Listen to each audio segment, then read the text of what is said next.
Although it is said that one can never return home, Major Ethan Carter was taken aback to discover his once tranquil childhood neighborhood turned into a battleground. 12 motorbikes were lying in a jumbled heap in the community center parking lot when the sun came up that night. Their owners were in handcuffs, and the man they had referred to as the Baron had a sobering realization about the difference between frightening unwary bystanders and confronting a skilled combat veteran. But that's not where our story begins. We must return to the origins of the story in order to comprehend how a once peaceful suburban neighborhood transformed into a battleground, and how a single former special operations operator deposed the most dreaded motorcycle gang in 3 counties. Please tell us in the comments where you are listening to us before we begin today's story. Also, please subscribe if you find stories like this interesting. Tomorrow, we have another incredible story in store for you. While the sun dipped below the horizon, Ethan Carter remained frozen in place on the sidewalk, gazing up at his grandma's Victorian home. The sky was a kaleidoscope of purples and oranges. After 23 years in the military, he had learned to trust his gut, and now, every muscle in his body that had been trained for combat was screaming that something was wrong. There was an air of tension in the neighborhood, as if a coiled spring were about to snap. It was 6 o'clock in the evening, yet the streets were unusually silent on a balmy summer night. The yards were off-limits to kids. Over the fence, no one spoke to their neighbors. Nobody showed up, not even the regular dog walkers. Recollections welled up in my mind as I heard the third porch step's old familiar creak. Following an accident that left him living with Gran, Ethan repaired that loose board multiple times throughout his time in high school. She insisted it was her own security system the whole time. That board would make it impossible for anyone to sneak in undetected. At this point, it announced his return home. However, Gran was absent when he arrived. 3 months ago, she passed away from cancer, and he was away on his last mission. Dust and disuse permeated the house's interior. With an old habit he couldn't shake, Ethan meticulously checked each room after setting down his military duffel bag. There had been no change from how Gran had left it. In its display case, you can see the flag that had formerly draped his grandfather's coffin at Arlington National Cemetery, the worn armchair where she had taught him to read, and the collection of porcelain angels on the mantel. The quietness of the house, though, gave me the creeps. Motorcyclists' horns broke the stillness of the night. There were a plethora of bikes, not just 1 or 2, and they were all purposefully noisy. As 8 riders snarled past, Ethan shifted to the window and watched. Each rider's black leather vest bore a unique emblem, a chained wolf's head. Ethan was caught in the gaze of the leading rider as he glanced over the window. It was possible to see the man's grin even from a distance. Ethan looked away from the window as a gentle tap on the back door diverted his attention. On the porch, his grandmother's lifelong best friend, Mrs. Alvarez, nervously peered over her shoulder. Her silver locks were exquisitely coiffed, as usual, but she clutched her purse with trembling hands. She hurried inside while whispering, "Ethan, I am so relieved that you have finally arrived." Your grandma attempted to intervene on their behalf. There was a lot of effort on her part. "Excuse me, Mrs. Alvarez?" Wolves of Iron. 6 months ago, they purchased the former community center and moved in. She pulled up a sleeve and showed dark bruises on her wrist. Before, it had just been noise. They want weekly payments and protection money. Your grandma vowed she would not be the victim of bullying at home and thus declined to pay. The harassment began at that point. James's jaw clenched. "Describe it in detail." Mrs. Alvarez spent the next hour describing a pattern of systematic coercion. Under the leadership of a man called the Baron, the Iron Wolves had turned the tranquil suburb into their own personal domain. Protective funds were paid for by small businesses. The locals were always on edge. It appeared like the local police were either unable or unwilling to assist. Mrs. Alvarez, your grandma, spoke with a quiver in her voice. Meetings were set up, and she attempted to unite people. They broke windows belonging to poor Mr. Lee and vandalized Reynolds's grocery store, but no one dared to fight back after that. She was already in poor health before she added stress and anxiety to the mix. Ethan made a fist with his hand. In the midst of his grandmother's struggle back home, he had been fighting terrorists abroad. He felt the familiar burden of duty, the same burden he had experienced while commanding troops in battle. In the distance, a police siren sounded, before abruptly going silent. The noise made Mrs. Alvarez jump. She elaborated by saying that they had ownership over some police officers. Reports fade away, proof disappears. Even the FBI agent dispatched to the scene of the crime was abruptly moved. "We are completely alone now." Ethan whispered, "That changes today." His voice retained the steady authority that had guided his men through innumerable missions. "Please fill me in on all the details of their operations." The military training Ethan had received kicked in, as Mrs. Alvarez described the Iron Wolf's exploits. Mentally, he plotted out patrol routes, marked weak spots, and cataloged possible assets and dangers. Compared to studying insurgent actions in hostile territory, this was fairly similar. If you can believe it, the judge was once a lawyer. Mrs. Alvarez continued. "Castillo, Victor. 5 years ago, I was disbarred for interfering with a jury's selection process. He has taken control of the gang and is treating it as his own court system, decides on penalties and sets fines." She felt terrible for those who couldn't pay. Their focus was diverted by an uproar outside. They observed 3 motorcyclists encircling elderly Mr. Lee as he closed his convenience store from the comfort of their window. They maintained their menacing stances even when they were far away. The booming voice of one motorcyclist echoed through the otherwise peaceful street as he demanded twice the normal fare. "Your frequent tardiness has been noted by the judge." Even though he had always given Ethan free candy when he was a kid, Mr. Lee now appeared to be withdrawing into himself. "Business is slow, and my wife has medical bills. Please help." The biggest motorcyclist seized the collar of Mr. Lee. "It is possible that we should explain the current business system to you." Combat instincts took control as Ethan moved before he thought. He felt an arm snatched by Mrs. Alvarez. "No, Ethan. They will harm you just as they did to those who sought assistance." With care, he took her hand away. "Mrs. Alvarez, they have no concept of pain, but they are about to find out what it's like to confront an opponent who fights back versus terrorizing innocent bystanders." 20 years of Special Forces training directed Ethan's movements as he stepped onto his porch. Every step he took was calculated and executed with the deftness of a predator. Behind him, in the window, the evening light illuminated his grandmother's flag, and it was at that very moment that Ethan Carter silently vowed he was going to show the Iron Wolves that their decision had been disastrous in this very place, which was his home. A combat veteran was the target of their street brawl. Ethan drew nearer to Mr. Lee, the harsh shadows cast by the fluorescent light emanating from his door piercing the parking lot. The biggest motorcyclist was still holding Mr. Lee's collar, but now he was watching Ethan's slow, deliberate steps on the pavement. "Gentlemen, good evening," Ethan whispered. "In my opinion, Mr. Lee made his situation very clear." As they locked eyes, the 3 motorcyclists released Mr. Lee with a shove. The biggest of them was wearing a vest that identified him as Tank. "Yes, that's right, the new guy. Soldier boy, you need to be quiet. Your actions regarding a man who is old enough to be your father have become my concern." Ethan stood in the way of the motorcyclists and Mr. Lee. "I get that you're taking money. We can talk about a better deal." As Tank examined Ethan's position, he chuckled, but his expression betrayed a hint of doubt. Ethan's demeanor bore the marks of 20 years of combat. The visible scars and medals were absent, but the quiet assurance that comes from confronting genuine danger was palpable. "Tough guy, pay attention. You are not the one who makes plans. Right now, the judge has set it up so that Old Man Wong here pays twice as much." Under Major Carter's breath, Mr. Lee pleaded with him not to cause trouble, standing behind Ethan.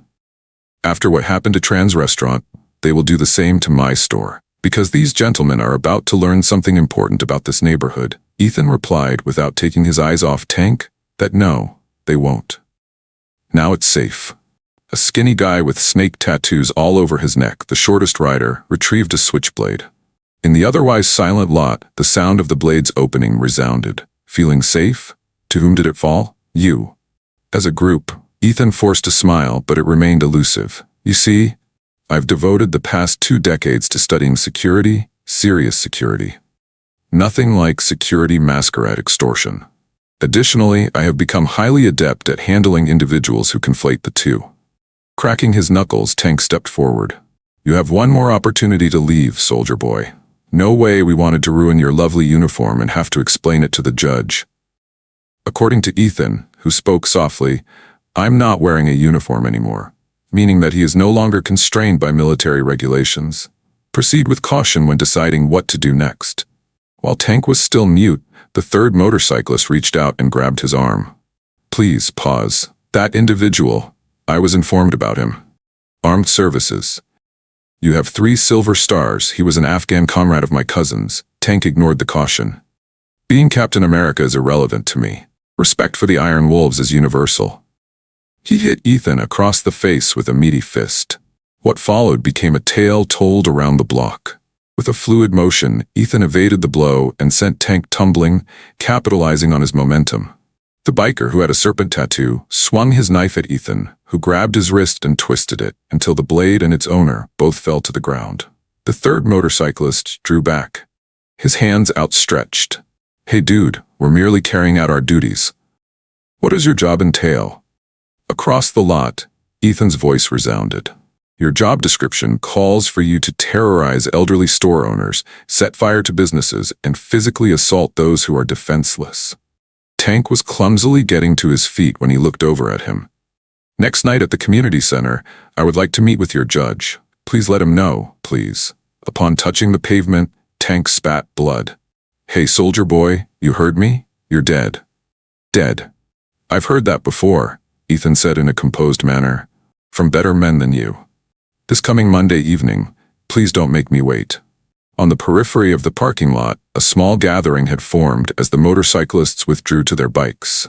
In addition to terror, Ethan noticed a glimmer of optimism in their eyes. The arm of Ethan was held by Mr. Lee. You have no idea, Major Carter. The judge is well connected in many circles, including the police, city hall, and actual judges. They are harmful. You caught me attempting to steal a candy bar when I was 14 years old, Mr. Lee. Instead of contacting the authorities, you assigned me the task of cleaning your store. When no one else would, you put your faith in me. The time has come for me to reciprocate that faith. The gathering shrank in size. There were familiar faces that Ethan knew from his youth. The bakery's Mrs. Peterson, his football coach, Coach Reynolds, and the now adult Ramirez brothers. We were all watching, trying to figure out if this was the time for change. In an effort to get everyone's attention, Ethan yelled out to them. Your fear is understandable. Anxietyism has kept the Iron Wolves in power for far too long, but it serves us best when we're by ourselves. When we stand as one, we can defeat any gang. A police vehicle drove slowly by, its passengers looking on, but not stopping. Ethan took note of the car's license plate. More than just facing the judge would be on the agenda for tomorrow. All those who helped the Iron Wolves carry out their terrifying rule would be brought to light. Upon returning to his residence, Ethan discovered Mrs. Alvarez trembling on his porch. According to her, I witnessed the events. Grandma would be so proud of you. Baron Ethan, though, isn't fair in his fights. Mrs. Alvarez, I no longer feel the same way. Entering his home, Ethan took out his duffel bag. A little case with all he would need was concealed beneath his clothes. Something far more perilous to men like the judge, evidence, rather than weapons.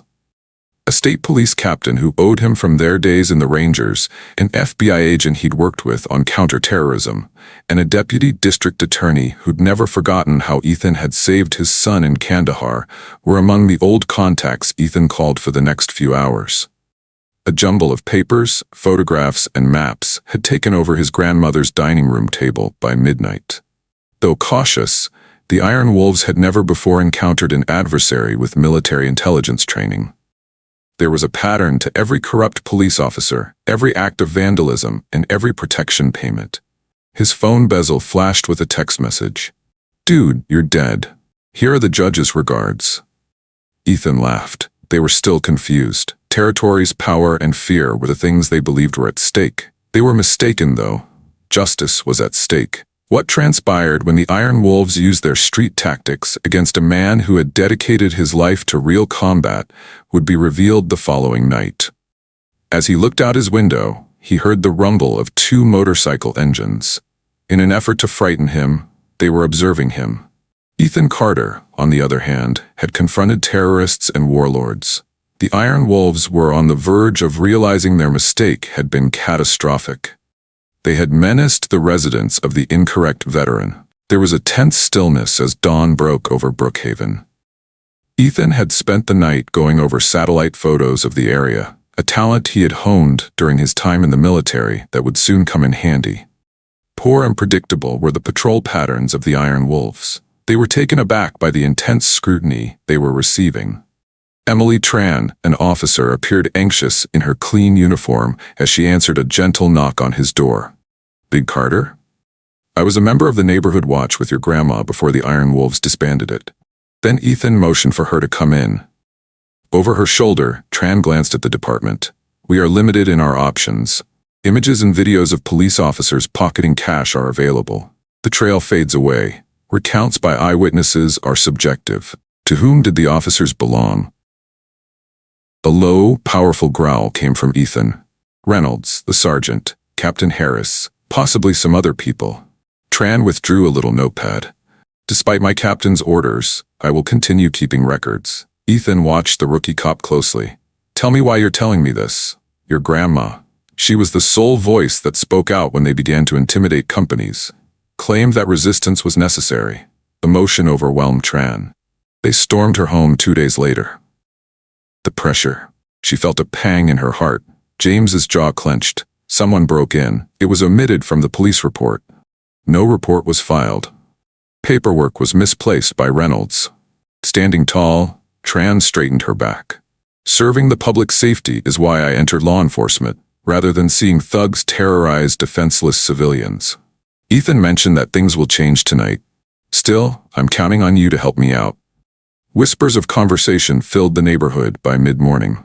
Something had been ignited by the altercation at Wong's store. Not quite optimism, but a fidgety vitality.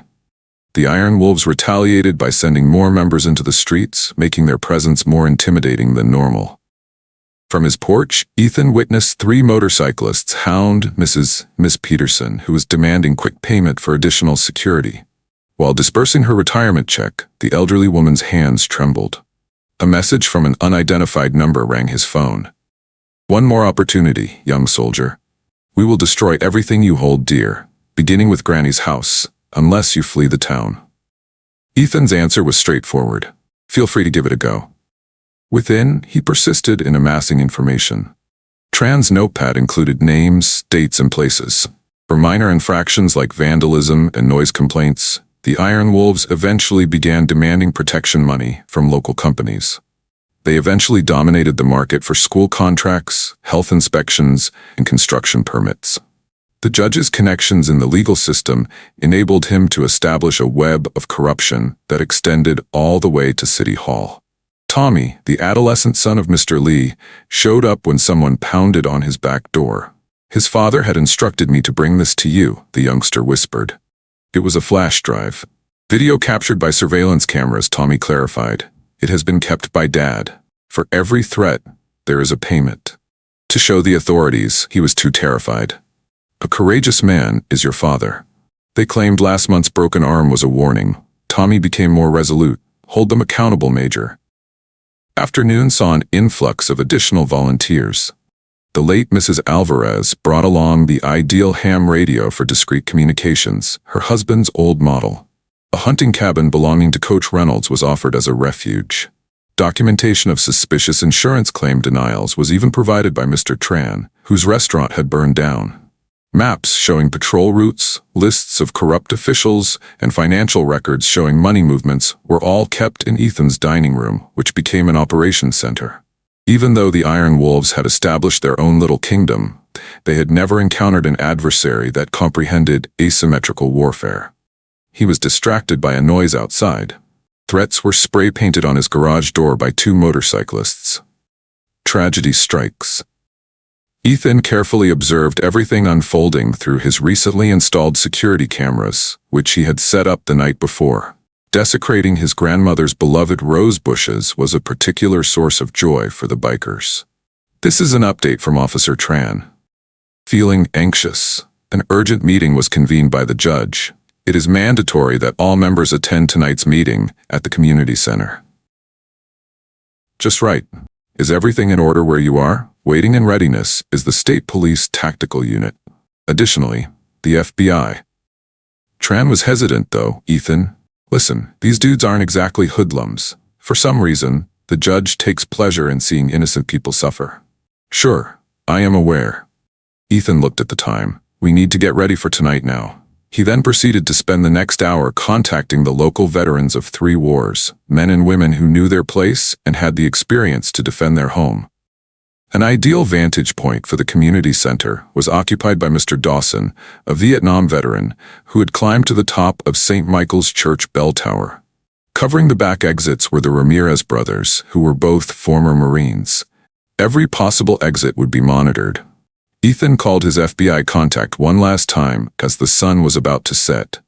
Are all your needs met? The agent verified that it was sufficient to bring down their entire operation. Show us the judge's hands-on involvement, please. Ethan got off the phone and went to see his grandma's flag display. As a memento from his time in the Special Forces, a tiny military-grade recording device was concealed within the frame. For the last time, Mrs. Alvarez showed up at his door. Hey Ethan, just watch out. Dudes, they act like wild creatures. Excuse me, Mrs. Alvarez, but animals do kill in order to stay alive. This is something these men enjoy doing. Watches were checked by him. For that reason, they must be halted. There were dozens of motorcycles roaring away outside. In anticipation of what they believed to be their triumph, the Iron Wolves were assembling. Ethan had spent 20 years perfecting his military skills, but they failed to grasp this. There would be no brawl tonight. An operation was in the works, and the Iron Wolves were on the verge of discovering the distinction between predator and prey. With the arrival of night, Ethan emerged onto his porch. Under his arm in the flag case was more than simply a recording device. In it, there was hope. Hope for a community that had been living in terror. Hope for long-delayed justice. The man who had the gall to question his authority was someone the judge wanted to meet. The truth about starting a war, rather than merely picking a fight with a veteran, was about to dawn on him. The fluorescent lights illuminating the community center's windows made it stand out against the ominous sky as night fell. The Iron Wolves' stronghold was once a community center where kids' programs and gatherings took place. Bikes were parked in a row in the lot. The number of pickup trucks owned by their associates in city government was 4, adding up to 32 according to Ethan's count. The device in his ear cracked. Mr. Dawson whispered as he set the bell tower in place. On the roof, I can see 3 armed guards. In the back alley, the Ramirez brothers are checking in. At the service entrance, there are 2 men. The next woman to speak was Officer Tran. Position state police units with 5 minutes to go. Attention, FBI tactical team is prepared and ready to respond. In the midst of the street, Ethan strolled alone. They would be expecting you to be unarmed. Rather than brandish a gun, he bore his grandmother's flag case, the significance of which would inflict more pain on the judge than any bullet could. The entrance to the community center was blocked by 2 enormous motorcyclists. I need to check you for weapons, so put your arms out, tough guy. In a soothing tone, Ethan told the person to check. I intend to negotiate, not fight. They gave him a rough pat on the back before leading him inside. Everything had changed in the main hall since he'd been there for his high school graduation. Iron Wolves members encircled a makeshift throne that rested on the old stage. Seated in his pricey leather jacket and bespoke boots, the judge exuded an air befitting a fallen lawyer. The judge's voice echoed through the room as he welcomed Major Carter. A hero goes home after hearing nothing but good things about you. His adversary was studied by Ethan. By combining his legal acumen with calculated brutality, 45-year-old Victor Castillo, disbarred for jury tampering but evaded jail through connections, built his gang. Interfering with lawful business transactions, threatening my men, and causing quite a stir. That's disappointing, the judge continued. Are they genuine? Ethan's demeanor stayed composed. Exactly like sneaking into my grandma's home, causing the stress that contributed to her death? The magistrate grinned. I don't think anyone reported the tragic accident. and I doubt they will either when they discover your remains tomorrow." A contagious laughter spread among the gang members. Positions, weapons, exits, and long-ago habits were all meticulously recorded by Ethan. The flag case was placed on a table by Ethan before we spoke about my future. "We can discuss yours. Financial records, witness statements, and video of your tax assessor friend accepting bribes are among the intriguing documents I possess." A little shakiness crept into the judge's grin.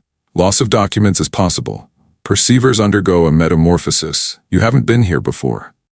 "Yeah, but I was the first to send copies to all the police departments in 3 states and the major news outlets. Unless I change their settings, time-release emails will send out all of my notifications at midnight." The grin has now gone entirely. "That's bluffing." A thick folder was removed by Ethan as he opened the flag case. "With 30 core members and 40% going to your friends in City Hall, your protection racket brings in about $100,000 a month. To pay off Lieutenant Harris's gambling debts, you had to double Mr. Lee's payments." A shadow fell over the judge as he rose to his feet. "From what source did you derive that data?" "Over the course of 20 years, I gathered information about terrorist cells and warlords. The password-protected Excel files kept by your bookkeeper really presented you with a challenge, huh?" The assembled motorcyclists whispered to one another. On some faces, Ethan saw fear, and on others, uncertainty.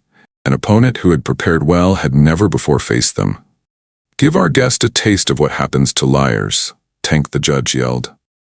Recalling the altercation in the store, the large biker advanced while cracking his knuckles. However, Ethan had more to say. "Interesting timing," he went on to say. "It was almost as if everything had been planned, because Tank here attempted to intimidate Mr. Lee at the same time that your health department acquaintance set up an unexpected inspection." Other mutterings. A look of fury crossed the judge's face. "Damn it, eliminate him." Ethan was prepared as Tank charged. It was replaced by 20 years of close combat training.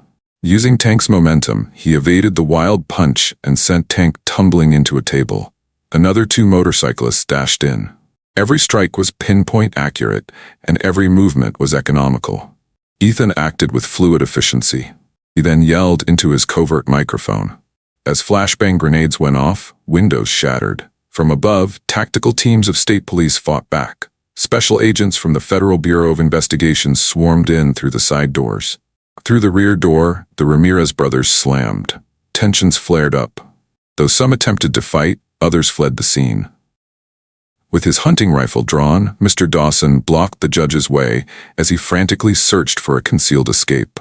Embarking on a journey, are we? It lasted all of 2 minutes at most. Amid the grumbling motorcyclists and the clang of handcuffs, Ethan stood in the room's center. The judge, who had a bruised face from fighting arrest, gave Ethan a piercing stare. "Do you really believe this has any impact?" "Friends of mine are influential people." Ethan cut him off. He had friends. "However, they will all fall with you. Every official in your pocket is currently the target of an FBI raid. You can thank Baron Harrison, who put your name to a plethora of favorable rulings for that." With papers in hand, Officer Tran walked over. "Reynolds and Harris have just been served with arrest warrants, Major Carter. We will be collecting them shortly." Ethan returned his attention to the judge after giving a nod. "You blundered big time, you know. As if terror and physical force weren't enough, you believed they were. What truly wins wars, though, is information." In the midst of the handcuffing of the Iron Wolves, Ethan took out his grandmother's flag case. Every threat, admission of corruption, and word had been captured by the hidden recorder inside. He could hear Mr. Dawson murmur, "Your grandma would be proud of you, son," through his earpiece. Neighbors gathered outside to witness the loading of their oppressors into police vans. A long nightmare was finally coming to a close. Aware that his task was far from done, Ethan persisted. New difficulties would arise tomorrow. Systems that were corrupted required cleaning. Victims' lives had to be put back together. Soreness ran deep within a community. As the judge was led away tonight, though, Ethan couldn't help but smile a little. He had fought in conflicts in faraway places. This triumph, though, felt more important than any medal he had ever received, especially in his grandmother's neighborhood. Once upon a time, the Iron Wolves ruled by terror. Defending others is the true test of a person's strength. But they never got it. In their incarcerated state, they now had an abundance of time to absorb that lesson. The following morning, dawn broke over Brookhaven in a different way. Kids were bravely waiting at bus stops. Without postponing the opening of her bakery, Mrs. Peterson welcomed collectors promptly. Under the bright morning light, Mr. Lee's convenience store sign shimmered with pride. It would have been foolish of Ethan to rejoice too soon, though. His experience of 20 years in the military had taught him that the difficulties that followed a victory were frequently more difficult than the fight itself. The ringing of his phone had persisted since midnight. Statements were required by FBI agents. Documentation was sought by the state police. News outlets in the area were seeking interviews. However, Tommy Wong's call was the most crucial. The boy's voice quivered as he spoke to Major Carter. They've returned. They're allies, not the main gang. From downtown, the Street Kings. Where are they? At Dad's store. Before Tommy even finished talking, Ethan was already on the move. This had been on his mind. Those looking for a chance to capitalize on power vacuums have usually been successful. He notified his network of volunteers through his earpiece. You copy, Mr. Dawson? Get it straight, kid. They have already been noticed. There were 2 cars and 4 motorcycles. They're making an effort to seize the Iron Wolves' domain. Just as Ethan entered the store, he noticed 5 men encircling Mr. Lee, all wearing Street King's colors. Blaze, a man with numerous tattoos, was explaining their stance as their leader. While the Iron Wolves were away, Blaze beamed. But operations go on as usual. New leadership, same setup. The deal has fallen through. The morning was sliced open by Ethan's voice. New management applications are not being accepted in this neighborhood. Blaze whirled around, his expression icy as he studied Ethan. Everyone knows Major Carter.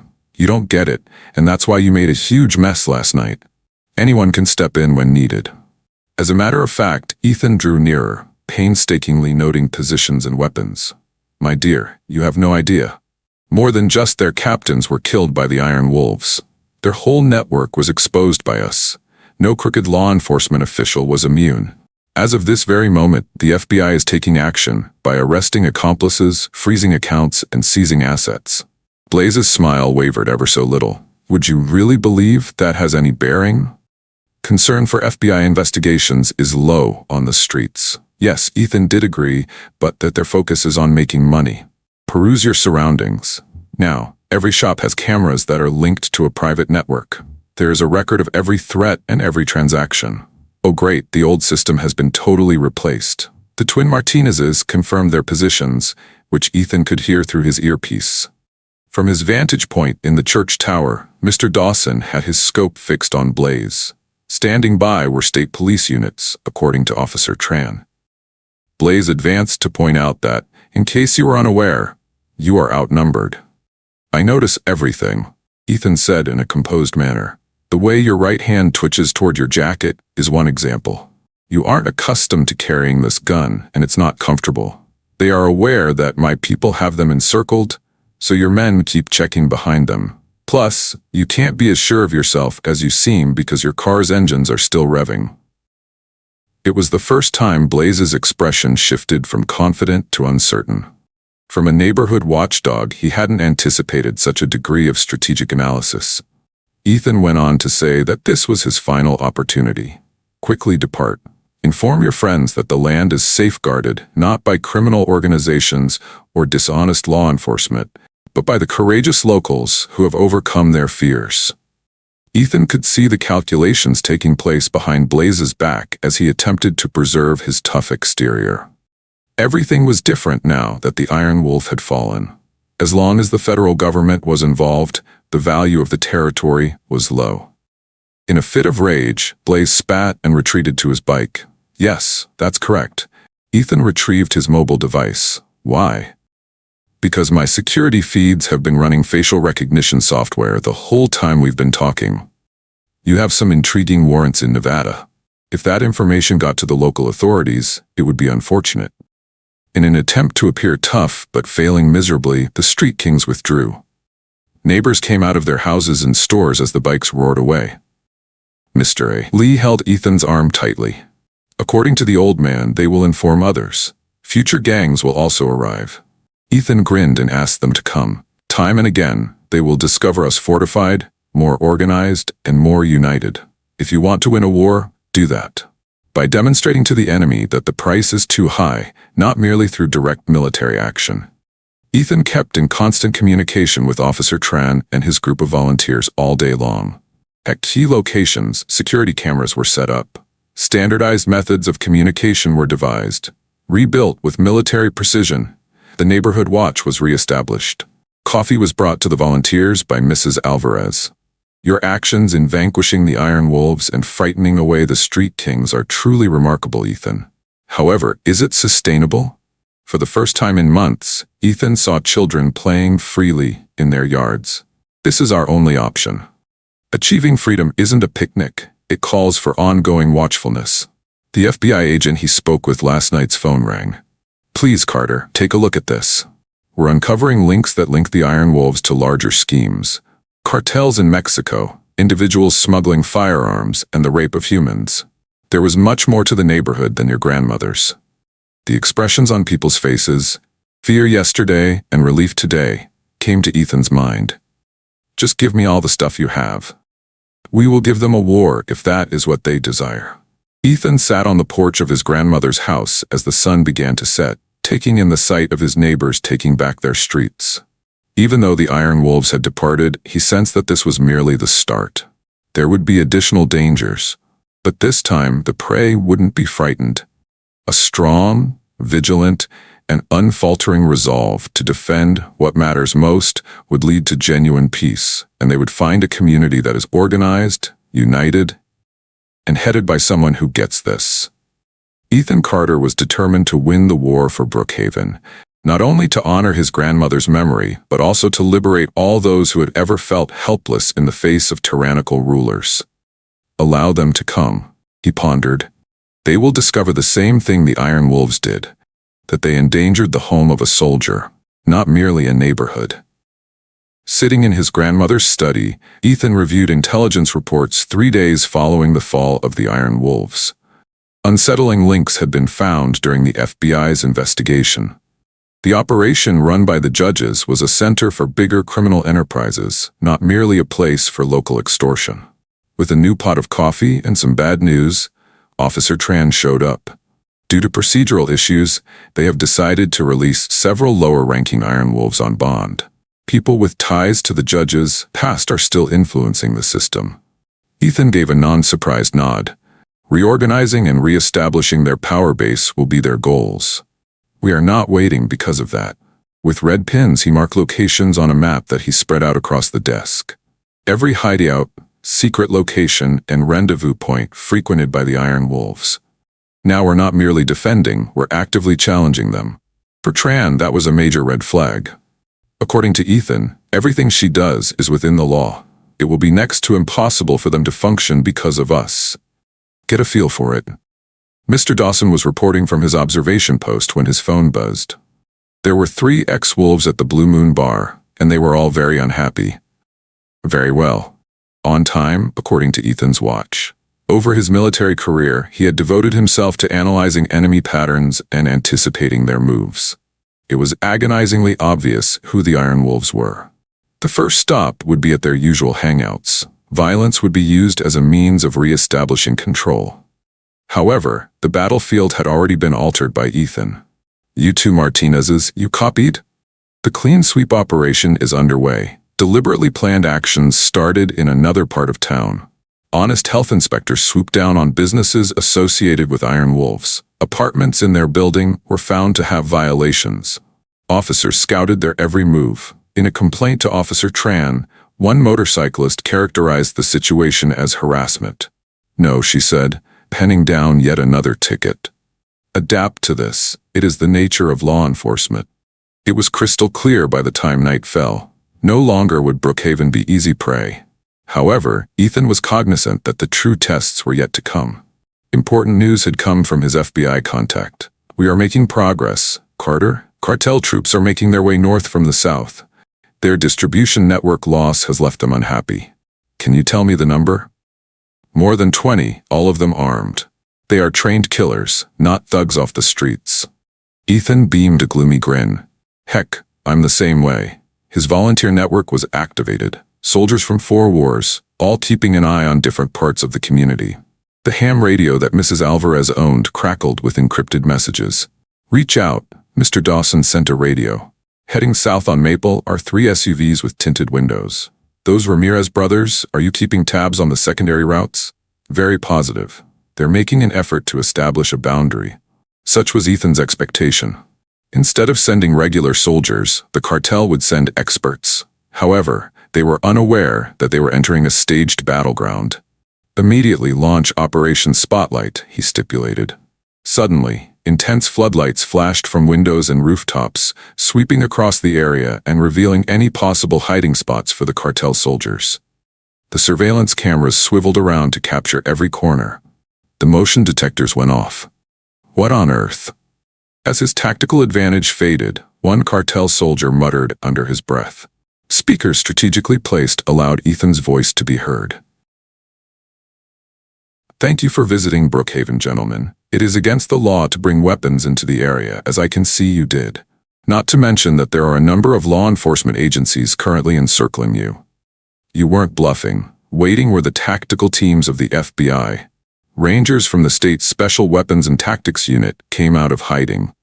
People who were sick of corruption, even honest local police, joined the operation. Ethan went on to say that you had precisely 1 minute to give in. Things become more intricate after that. Although competent, the cartel soldiers were unprepared for the degree of coordination they encountered. Their intention was to scare off a neighborhood. What they encountered was more akin to a military ambush. To their commander's cries, "This isn't over," they retreated. Nothing slips the cartel's mind. Even I don't, Ethan whispered as he continued to monitor the situation through his surveillance cameras. In his grandmother's living room, his volunteers congregated later that evening. Donated by the Ramirez brothers was a pizza. Updates on arrests were provided by Officer Tran. At the same time that he was giving tactical evaluations, Mr. Dawson cleaned his rifle. They will return, Dawson cautioned. Cartels despise territory losses. Ethan allowed them to come. They will always find us more formidable. This goes beyond mere defense at this point. A message is being conveyed. Unlike other targets, Brookhaven is important. It is a community that stands up and resists. Coffee was brought by Mrs. Alvarez, whose trembling hands had subsided. Ethan, what have you done? It's unbelievable. However, is it possible to truly oppose a cartel? With their positions, escape routes, and safe houses marked on the map, Ethan showed them the updated version of the map. We're taking a stance against more than just them. A fearless community is what we're constructing. Something they can't hope to destroy. A mysterious number sent a text message that made his phone ring. A greeting from the cartel. That bouquet of roses from your grandma is lovely. It would be tragic if anything were to happen to them. James's jaw clenched. They were still confused. No longer would threats be effective. A new Brookhaven emerged. Its inhabitants had transformed. Tran, he said. Please get in touch with your friends at the FBI. Signal that the second stage is now underway. The whole dismantling? Inquiring, she spoke up. Every single thing. They continue to pay off every corrupt official, cartel connection, and dirty cop. Finally, we can stop defending. Ethan stood on his porch, surveying his neighborhood, while his volunteers were sent off to their posts. Once darkened windows now gleamed with light. From yards that had been quiet before, the sound of children laughing resounded. Although the Iron Wolves had departed, the struggle for Brookhaven's very essence remained ongoing. Carrillo would dispatch additional troops. They would be tested by other gangs. If corruption attempted to return, it would discover the same thing the Iron Wolves did, that it had endangered more than just a neighborhood. A warrior who understood that some fights were worth dying for had been awakened. And that was only the beginning for Ethan Carter. As Ethan went over the intelligence reports from the night, sunrise painted Brookhaven in amber shades. From a harmless neighborhood dispute, the situation had quickly escalated due to the cartel's botched attempt at intimidation. An alert from his FBI contact popped up on his encrypted phone. Intercepted messages. An executive gathering of the cartel in Mexico. Now they're focusing on your neighborhood above all else. Ethan marked possible weak spots in the area's satellite photos. This quiet was just a lull before the storm, his military training told him. His door was pounded by the pale face of Mrs. Alvarez. "Someone dropped this off on my porch, Ethan." A manila envelope was presented to him by her. Images captured by surveillance cameras showed locals going about their day, including kids on their way to school, seniors shopping, and families at home. It was an unambiguous message. The cartel was relentless in its pursuit. "To terrify us once more, they're attempting," Mrs. Alvarez whispered. "Much like the Iron Wolves." "No," Ethan said, his professional eye trained on the photographs. "Oh, great, they're just showing off. All of these shots are taken at the same time and from the same angle. They have just shown us where they are monitoring, but they want us to know that they are watching." Something screeched on his radio. Mr. Dawson's voice was very urgent, Major. "Change in the area around the former warehouses. Several cars, guys with guns." Ethan pointed out that they are setting up a forward operating base, conventional strategy employed by cartels, threatening, then physically attacking. One last thing, occupying territory. Worrying news arrived from Officer Tran. Body parts of 3 ex-Iron Wolves members discovered. Carved into their breasts was a message. "We are now in cartel territory." James's jaw clenched. In an effort to seize control of the situation before the community could fortify its defenses, the cartel was ramping up its activities at an unprecedented rate. "Get in touch with your FBI liaison, Tran. We kindly request that those warrants be expedited. Do not engage Dawson, just keep an eye on things. Our high-risk residents are being evacuated to the safe houses by Martinez's twins." His helpers lacked the necessary experience to move with ease. They went from being worried citizens to a formidable defense force after weeks of training and coordination. "The educational institutions?" Asking was Mrs. Alvarez. "Those pictures they shot?" Dealt with previously. Ethan proudly displayed a new security system on his tablet for her to see. Modern school security measures include high-resolution cameras, panic buttons, and guards who are veterans. "We will ensure that no child in Brookhaven ever again is vulnerable." It was his phone. Text message from an unidentified number. "You pretend to be a soldier in your small town, but you have no idea what's coming. Disputes are not resolved by the cartel. What we want is ours." A grim smile escaped Ethan's lips. "Actually," he whispered, "you have no idea what you're up against." He kept an eye on the cartel's whereabouts all day long using his surveillance network. He felt compelled to acknowledge their professionalism. Their actions demonstrated military accuracy, but they had erred in a crucial area. In their minds, they were engaged in combat with a neighborhood watch. Unbeknownst to them, they were up against a well-coordinated enemy army headed by an expert in asymmetrical warfare. Cartel soldiers interrogated market patrons for information and vulnerabilities, while the Ramirez brothers, a major, radioed in. Ethan told them to look. Their threats and attacks on businesses only serve to bolster our case. He was contacted by the FBI once more. "Carter, our worst fears were realized. In addition to sending soldiers, the cartel is. Their top enforcer, the cleaner, is a former Special Forces member who is wanted for more than 30 homicides." "Well," Ethan murmured softly, "something needs to be cleaned for him." Ethan assembled his core group in his grandmother's living room as night fell. The room had transformed into their command center, with maps and surveillance photos covering the walls. He assured us that they will strike us hard, but that we possess an unexpected asset, a resilient community that will not be broken. We become stronger with each challenge. We grow closer with each intimidation act. Tran, the officer, examined the tactical screens. The department has once again been compromised. Funds from new cartels are being used to purchase corrupt older ones. "Once more, we will clean the house," Ethan promised her. It was always going to be a long road to victory. It's not just criminals we're battling. We're up against an institution that gives them a foothold. A crackle escaped his secure radio. From his vantage point, Mr. Dawson is reporting. "Unidentified, large vehicles pulling into the warehouse area. We are unloading heavy weapons. They're getting ready to fight." Ethan looked at the time. His assessment was correct. Everything was moving forward as planned. Everyone saw the cartel coming. They were limited to a single method of problem solving. He instructed his volunteers to welcome them. Their every action, threat, and weapon is meticulously documented in our evidence files. We are constructing a case that will demolish their entire operation as they are getting ready for war. After he touched her arm, Mrs. Alvarez lifted hers. What if they go after you specifically, Ethan? The Iron Wolves are nothing like these folks. Okay, he was on board with it. They're worse, so we need to step up our game, get smarter, and be more determined. Outside, Brookhaven was bathed in a setting sun.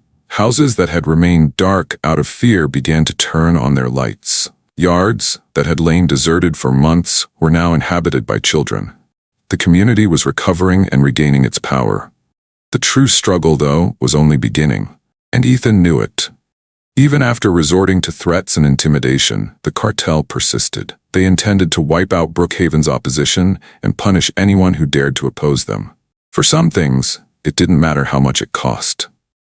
The source of that strength was not terror or violence, but rather the duty to defend those around them. Ethan considered letting them come. They're going to find out the same thing the Iron Wolves did, that they weren't merely endangering a neighborhood. A community that resisted capitulation was the target of their declaration of war. Surrender was not a word that Ethan Carter used. At midnight, the cartel's true offensive began to unfold, not through force, but through financial means. As men in expensive suits were whisked away in luxury cars to City Hall for an urgent council meeting, Ethan observed the scene through his surveillance network. According to Officer Tran, who was monitoring police channels, they are purchasing the entire system. Fresh bribes, greater assurances, they already have half of the council in their pocket.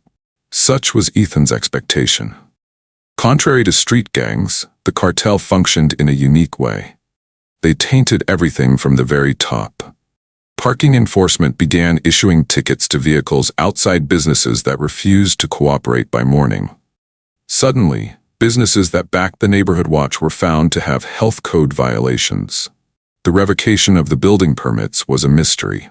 During the emergency community meeting, Mr. Reynolds stated that they are attempting to legally suffocate us. No one has ever explained why my grocery store suddenly lost its liquor license. In Ethan's opinion, it was not legal. Without knowing what they're dealing with, they're utilizing the law as a weapon. His counter-move was revealed by him. Financial records, surveillance footage, and evidence of bribe payments are contained in dozens of file boxes. He had learned to collect evidence for everything during his 20 years of service in military intelligence. He detailed the reasons for each council member's vote against us. The investigation into their offshore accounts has begun.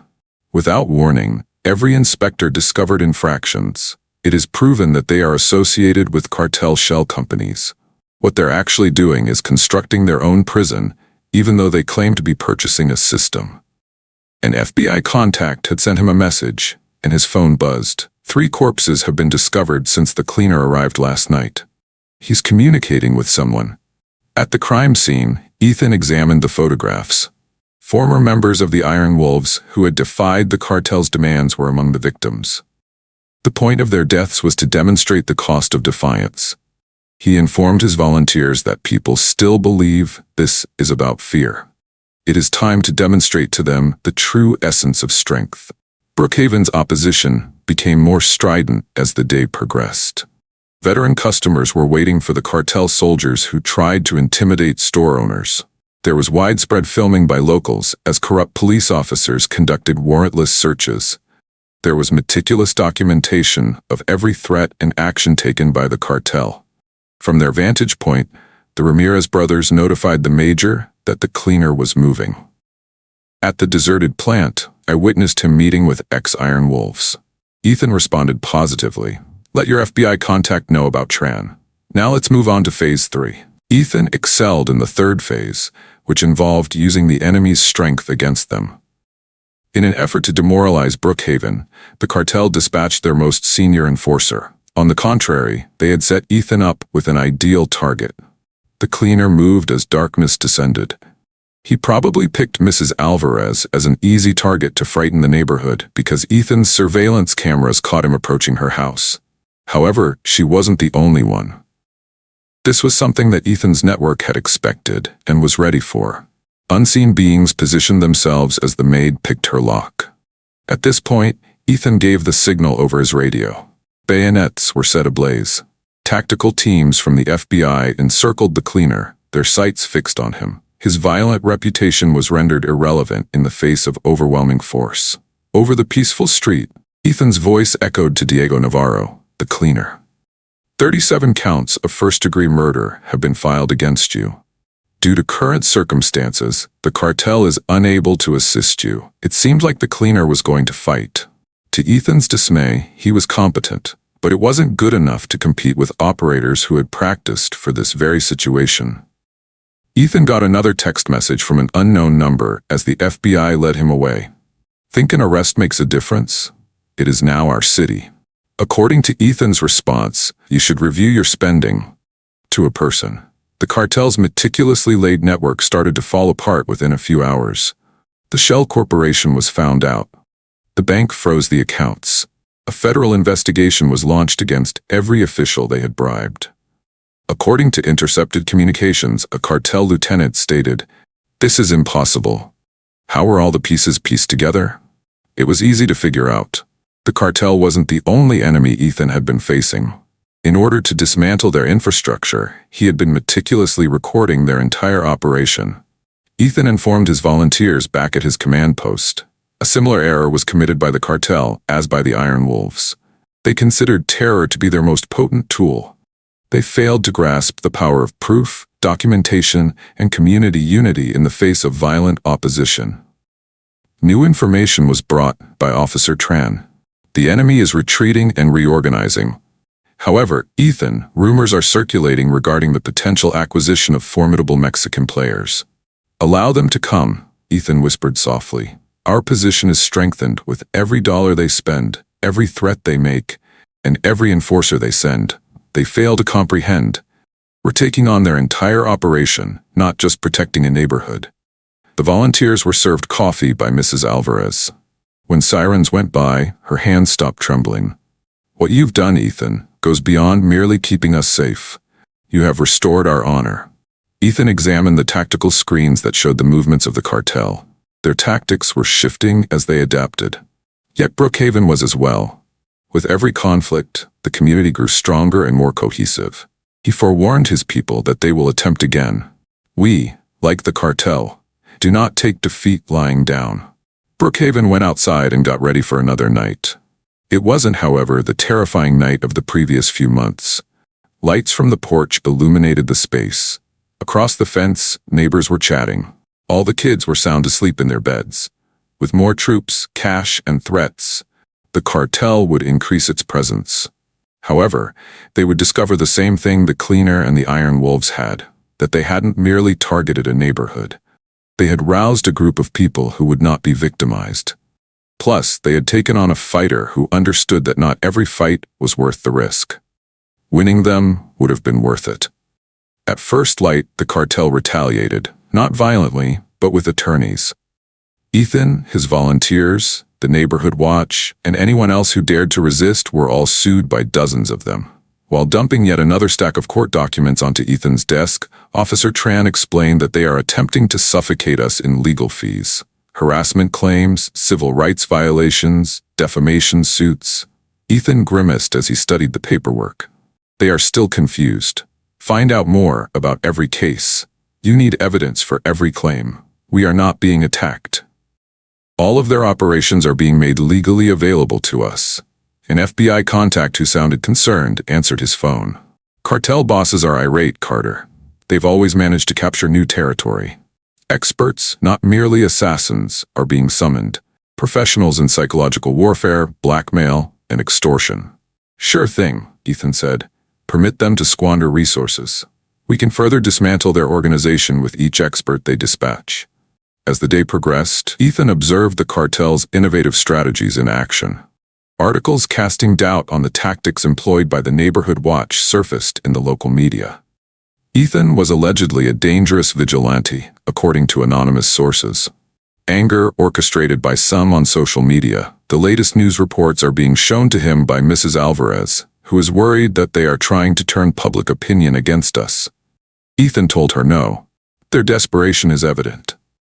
More and more proof of their coordination emerges with each planted narrative and false story. Mr. Dawson was reporting from his observation post as his secure radio crackled. Cartels meeting with ex-city officials, judges, and even some state legislators is something I've noticed, Major. Ethan instructed that everything be documented. In their minds, they are forming an alliance. For the benefit of federal prosecutors, they are drafting a conspiracy map. The tension had built up by lunchtime.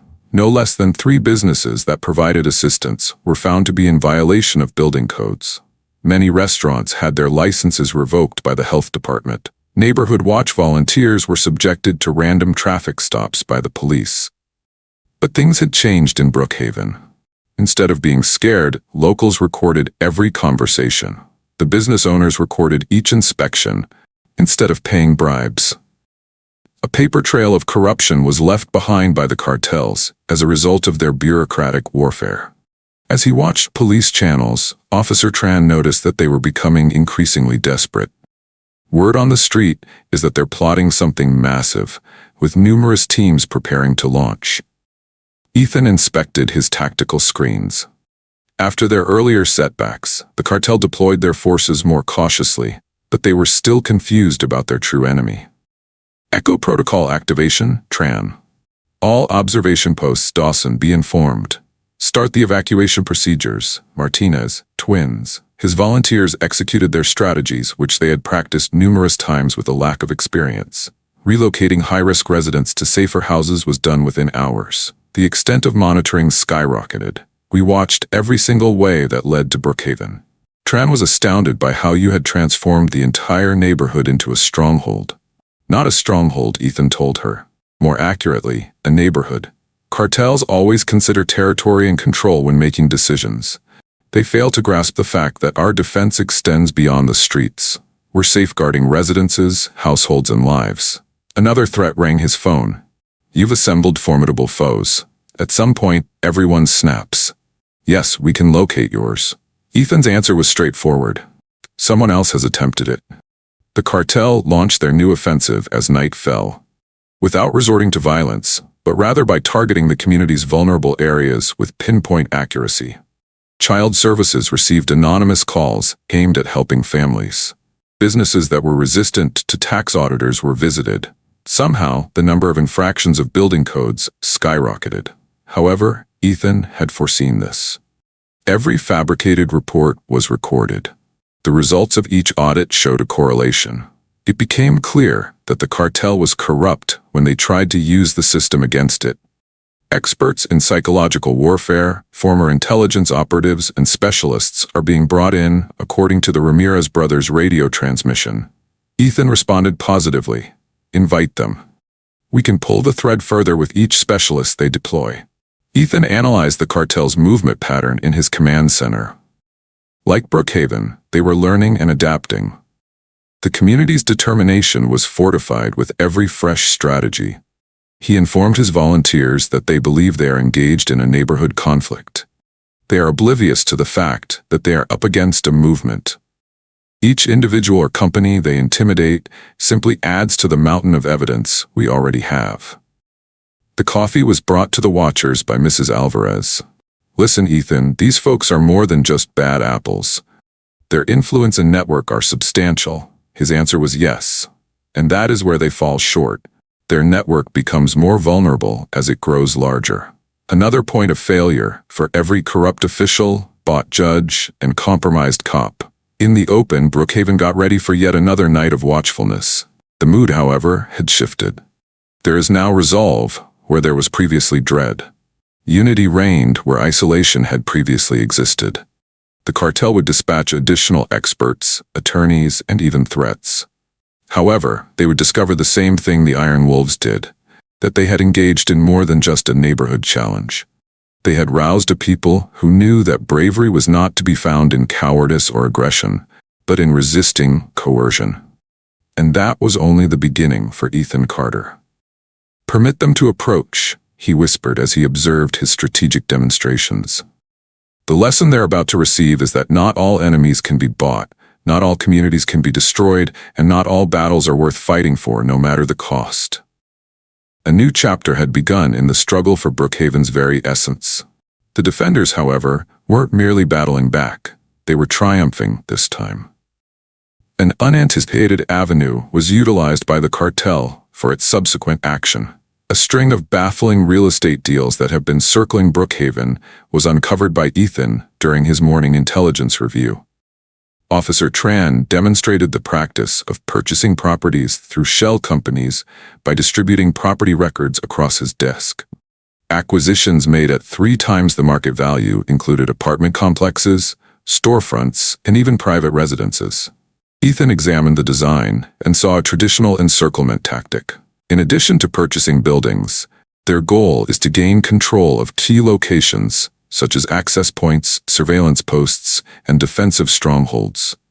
An immediate message from his FBI contact flashed on his encrypted phone. "Carter, our worst fears were realized. There will be new zoning regulations aimed at your neighborhood tonight, and they have already penetrated the City Planning Commission." Based on their past mistakes, the cartel had learned their lesson. Their weapon of choice was bureaucracy, not brute force. They could legitimately evict resistive residents by controlling property and manipulating zoning. Though predictable, Ethan conceded that it was clever. He observed their plan develop all morning. Eviction notices were sent to long-term residents. Rent hikes were a problem for business owners. Repair building permits were for some reason rejected. With papers in hand, Mr. Lee limped into Ethan's command center. "They threatened to condemn the building unless I sell, and they offered 5 times my store's worth." "What documents did you sign?" an angry Ethan demanded. "Nope. This store was built by my dad." "A few things aren't up for grabs," Ethan said with a smile. "That is good news, because that was their first big error." His surveillance network was turned on by him. There is a record of every zoning change, permit denial, and property sale. They, the cartel, believed they were utilizing the system. Rather, their whole operation was being exposed. From his vantage point, Major Dawson was able to listen in on some intriguing meetings via radio. Join forces with city officials, real estate agents, and bank managers as cartel lawyers. Ethan gave the order to record everything. In their minds, they are constructing an empire. In reality, they are recording a criminal plot. The pressure built up by midday. Resistant properties showed signs of code violations. A meteoric rise occurred in tax assessments. Policies were canceled by insurance companies. But things had changed in Brookhaven. The locals resisted the takeover by filing legal challenges. There were appeals for every infraction. Each evaluation was questioned each and every cancellation. "They're attempting to ensnare us in bureaucracy," Mrs. Alvarez fretted. Ethan told her no. "Their own demise is imminent. We can use evidence created by every official action and every legal document." It was his phone. Still another danger. There is a cost to everything. Everything has a price. The outcome is certain, and you're just trying to stop it. Ethan's answer was straightforward. Not everything can be bought. He assembled his core group as night fell. In the tactical displays, the acquisition of property by the cartel was depicted as a cancer spreading through the neighborhood. He went on to say that they misunderstand the nature of their enemy and think they are being subtle by utilizing lawful tactics and legitimate companies. The pattern was examined by Officer Tran. A noose is being made, and it is being tightened gradually, very much so. Unfortunately, they have erred significantly. People think we're protecting territory. Ours is not. We're defending an incomprehensible concept to them. Local group. The past. Back at home, Ethan overheard cartel members conferring with local authorities via his surveillance network. Valuables were exchanged. We made a promise. Everything was going according to plan in the system they had corrupted. Significantly, according to the Ramirez brothers' report, they are relocating to private security firms and professional management companies. Ethan responded positively. Give them more money to invest. The more money they spend, and the more businesses they start, the more evidence we have. Coffee was served to the observers by Mrs. Alvarez. These people, Ethan, can buy anything they want. With that kind of cash, how can we compete? Nothing is ever truly priceless to them, so they attribute monetary values to intangible concepts like community, purpose, loyalty, and so on. No dread pervaded the air as Brookhaven prepared for yet another night of watchfulness. Instead of seeing a decline in resolve, the cartel discovered the exact opposite. Ethan informed his volunteers that the intruders will persist with increased funding, legal representation, and pressure, but that they remain oblivious to the gravity of the situation. He received another threat when his phone rang. "We have already taken over your neighborhood. All you have to do is wait." Ethan beamed a gloomy grin. The cartel was still confused. In their minds, they were buying properties and gaining control of an area. They were unaware that they were contending with an intangible enemy, the human spirit. Murmuring under his breath as he observed his tactical displays, he told them to come with their money. Give them a chance to purchase the unsalable. Some things are immeasurable, and they're going to find out that soon enough. A new phase had begun in the battle for Brookhaven, and the defenders' motivation had shifted from merely protecting their homes. They weren't just fighting for material gain. They were fighting for their very souls. Unexpectedly, the cartel's frustration showed itself. It was in Ethan's morning intelligence briefing that he first noticed. Their ways of talking to each other had altered. Desperation and erratic behavior were setting in. Major Dawson reported radio overnight monitoring revealed the arrival of new players, distinct from the typical muscle. These men exude an air of competence. Teams of men with high-tech electronic equipment were delivered by unmarked vans, which Ethan observed through his network. This time, it's technical experts, not thugs or soldiers. Informing his core team, he said that they are stepping up their game to cyber warfare, threatening our communications and breaking into our surveillance network. More disturbing news was brought by Officer Tran. A group of private investigators has been retained by them. You, the volunteers, and even the supporters are all having your background investigated. This was the stage that Ethan had expected. Their adversaries would always resort to information warfare when monetary and physical means failed. The goal of the cartel's search was to identify weak spots, secrets, and pressure points. Tell your team to let them dig. More proof of their coordination emerges with each investigation they undertake. Plus, he grinned glumly, there are other people who know how to collect intelligence besides them. Ethan observed the development of their new tactic throughout the morning, subtly reminding neighborhood watch volunteers that they were being watched. Emails with personal information were sent to them. Some business owners discovered that their sensitive financial information had been leaked online. Entering hastily, clutching her laptop, was Mrs. Alvarez. "Ethan, false information about my late husband is being posted online." He elaborated that their goal is to sow discord among us, sow seeds of distrust and uncertainty. Timeless strategies for psychological warfare. Brookhaven, however, had progressed past that level of manipulation. Locals didn't try to hide the exposures. They were quite forthcoming about sharing them. Another tactic, documented by the cartel, was every attempt at blackmail.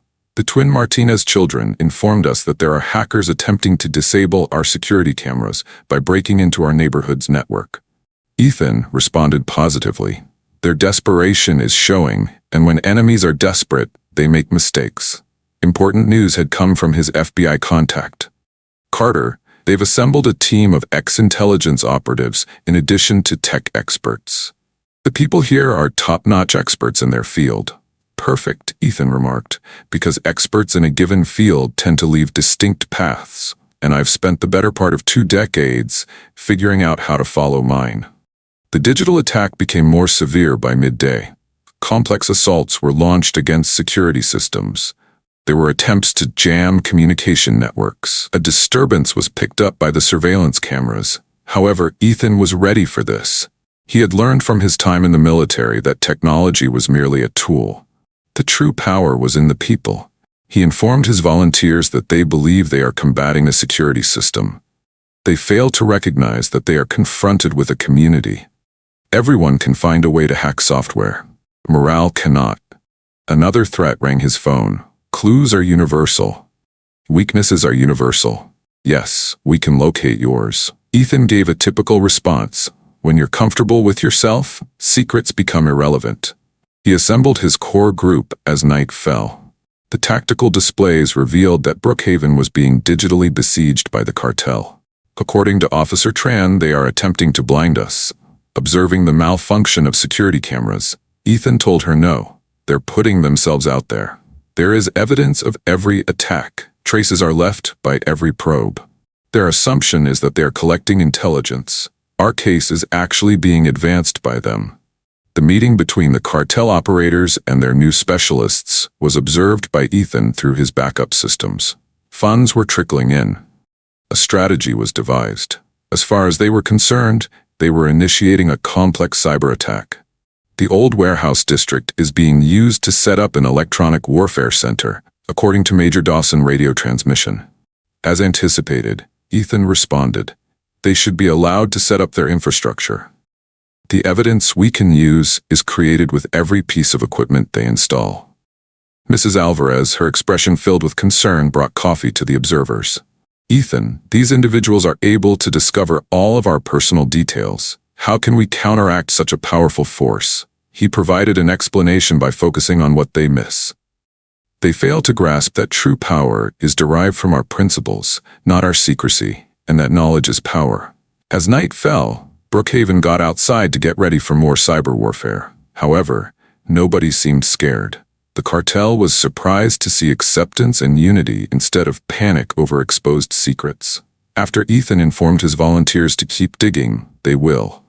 They are trying to identify trouble spots without knowing what they are actually up against. He received another threat when his phone rang. You have already had your defenses broken. All you have to do is wait. Ethan beamed a gloomy grin. The cartel was still confused. They mistook the network for a security system and began fighting it. The invulnerability of the human spirit was something they were unprepared for. Still staring at his backup screens, he mumbled something about letting them bring their technology, toss open the impossible object for their attempt to break. Some things are just out of their reach, and they're about to find out why. With the shift to digital terrain, the battle for Brookhaven had expanded beyond data protection. They were protecting their pride, and no algorithm could decipher that. Around midnight, the cartel's cyber attack had a devastating and unexpected consequence. With backup systems in place, Ethan had been patiently waiting for their hackers to break into what they believed to be the neighborhood's primary security network.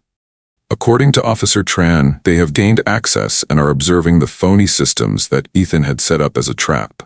Everything is being downloaded. Just right. Ethan grinned. Give it to them. The tech experts working for the cartel had no idea they weren't merely downloading security footage.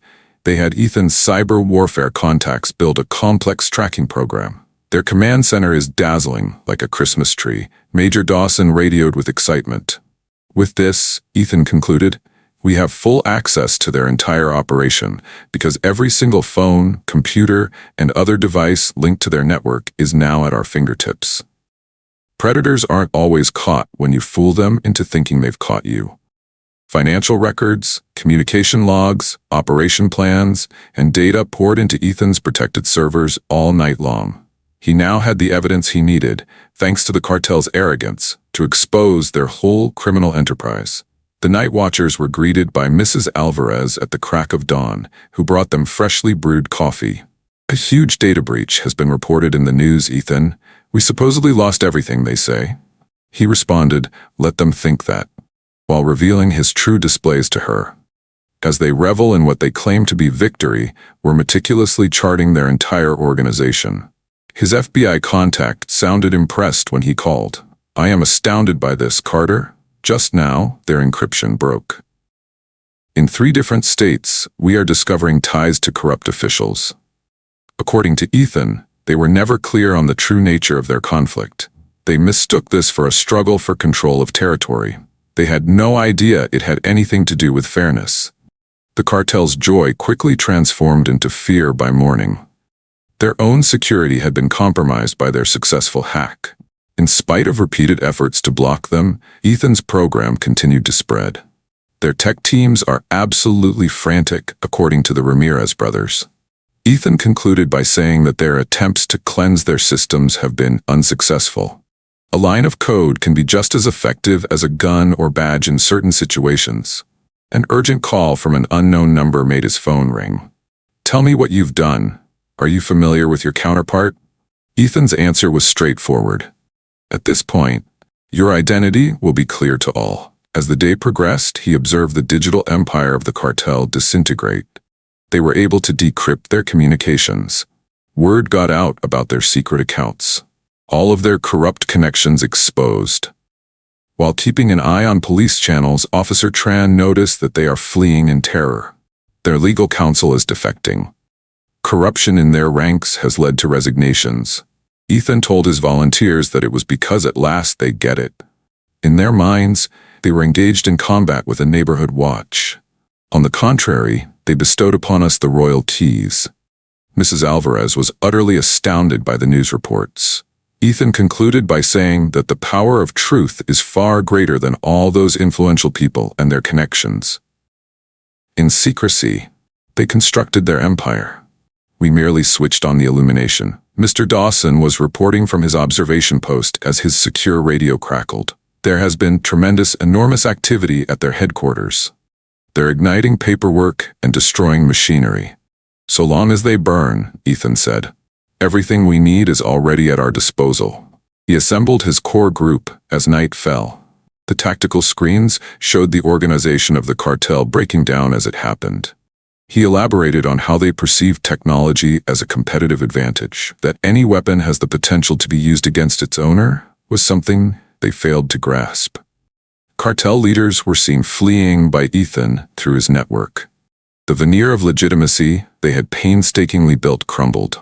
Officer Tran inquired about the next steps. Now we will demonstrate to them what true justice entails. Ethan grinned. One final threat flashed on his phone. Nothing has ended yet. Leaving the cartel alive is impossible. Aware of the end, though, was Ethan. Similar to the Iron Wolves, the cartel had erred. They failed to recognize the power of a cohesive community. He instructed his volunteers to allow them to make threats. They're about to find out that not all foes can be scared away. Not all secrets can be kept, and not all triumphs can be halted. Brookhaven went outside and got ready for another night. However, anxiety and fear did not exist during this occasion. The truth, the community's greatest weapon, had been bestowed upon it by the cartel's digital warfare. Truth, Ethan understood, was stronger than an army.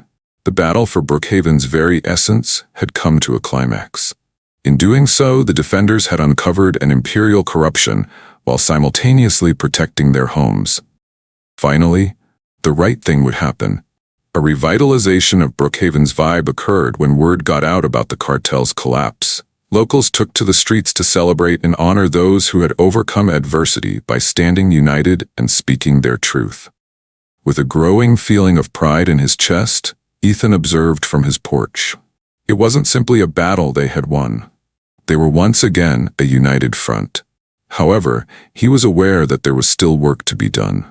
There was more to bringing those responsible to justice than simply bringing the truth to light.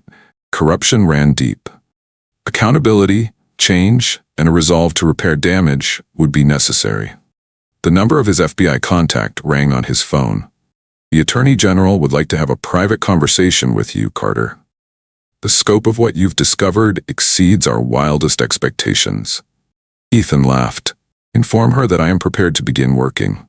A flurry of activity swept through the subsequent weeks. As soon as word got out about the evidence Ethan had supplied, federal agents descended upon Brookhaven. The corrupt officials were indicted, assets were confiscated, and arrests were made. Even the most pessimistic observers were taken aback by the cartel's immense influence. His community, though, was Ethan's primary concern. Together with his volunteers, he toiled away at finding new homes for displaced families, easing the reopening of businesses, and providing emotional support to residents as they worked through the trauma they had experienced. As night fell, Mrs. Alvarez discovered him in his grandmother's study, meticulously planning the reconstruction. I have been considering this, Ethan. Building repairs aren't enough. We require more. We must mend the community's spirit. After giving the signal, Ethan bowed. Exactly what are you planning? A gathering spot for the neighborhood, a sanctuary for those seeking solace, education, and unity. The obsolete library structure could be ours. I adore it, Ethan exclaimed. We can accomplish this. For the locals, the project turned into a labor of devotion. Contributions of time, expertise, and materials were made possible by volunteers. Given their background in construction, the Ramirez brothers took the lead in overseeing the renovation. Cartel assets that were seized allowed Officer Tran to secure funding.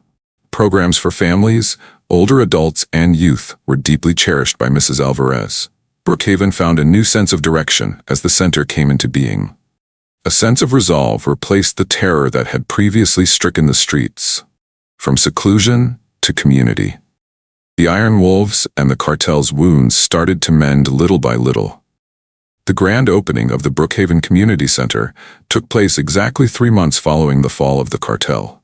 There were hundreds of people in the once-abandoned library, and the air was heavy with the sound of revelry and the scent of Mrs. Alvarez's world-famous tamales. From his vantage point at the podium, Ethan could see a sea of faces. There were the long-term residents who had witnessed the neighborhood's ups and downs, the young families who were about to establish a permanent home. Friendships were formed among the volunteers. Every one of them had contributed to the remarkable ordeal that had led them to this point. According to my grandma, a group can only be as powerful as the narratives it perpetuates about itself, Ethan started. Those in Brookhaven who wanted to control others by instilling fear wrote the story for far too long. However, our narrative is ours again today. The unbreakable human spirit, he said, had persisted in the face of terror, and the importance of standing together despite divisions. He talked about how justice can mend the deepest wounds, and how truth can break even the most ingrained corruption. He claimed that no one individual had triumphed in the struggle for Brookhaven's soul. We all came out on top. Each and every one of those people who would not be intimidated. Every voice that spoke out against injustice. When faced with brutality, every act of kindness and bravery counts. Near the podium, a framed photo caught Ethan's gaze as he closed his eyes. With the same fiery determination he remembered so well, his grandmother's smile was warm and her eyes sparkled. This community held promise, according to my grandma. If we were united, she thought, we could face any difficulty and come out on top. This conviction was her life's work for her. I have no doubt that she would be pleased with all that we have achieved, even though she did not live to witness it. We succeeded not only in vanquishing the evil that threatened us, but also in the bonds we created, the community we established, and the shared narrative we have started to write. With an emotional voice resonating, he lifted a glass in toast. I pray that we can keep adding chapters of optimism, strength, and solidarity to Brookhaven's story. The strength of a united community is something we must always keep in mind. Ethan slipped away to his grandmother's grave during a peaceful moment as the celebration continued into the evening. He placed a bouquet of yellow roses, her favorite color, on top of the headstone and traced the inscription with his fingers. To be courageous is to decide that something else is more essential than being afraid. We accomplished it, Gran, he whispered. Our home was reclaimed by us. The point, though, was never to win the war, was it? It was all about establishing harmony, about defending a location and the people who make it special. In his mind, he could hear the community center's once empty halls filled with the sound of children's laughter and neighbors' conversations. Officer Tran had discovered her voice as a leader. The Ramirez brothers had learned to focus on creation rather than conflict, and Mrs. Alvarez's tamales were more than just food, he thought to himself. An act of love, they represented the caring nature that bound them all. We were believed to be breakable by the Iron Wolves. They, the cartel, believed they could purchase us. But they never grasped the essence of what constitutes a strong community. Nothing to do with land, authority, or wealth. It's the indestructible links formed when people who care about each other support, encourage, and stand by each other, no matter what. A gentle wind fluttered through the forest, whispering faint melodies from the party. With his eyes closed, Ethan allowed himself to be overwhelmed by the reality of the situation. Gran, our victory was not limited to the corrupt and criminals. We were fortunate enough to win something far more valuable, the opportunity to pen a new narrative, one about a community that grew into a family and remained unshakable. As a silent vow, he placed a hand on the tombstone. And that is an eternal tale. Returning to the community center, Ethan could feel his journey in Brookhaven was just beginning as he made his way toward the lights, laughter, and love that awaited him. More trials would lie ahead, more conflicts to wage, and more narratives to pen. He was aware, though, that he would never face them alone. A group of ordinary heroes who had stood up to evil and declared, "Not in our neighborhood, not on our watch," had rallied behind him, and he could now count on the support of his friends, family, and neighbors. Their unity was not based on fear or coercion, but on an unwavering commitment to one another. Ethan returned to the festivities with a joyful smile on his face. This was only the start, and he was eagerly anticipating what the next chapter had in store. At this moment, Brookhaven was more than a mere geographic point. As an illustration of the power of unity in the face of adversity, it served as a guiding light,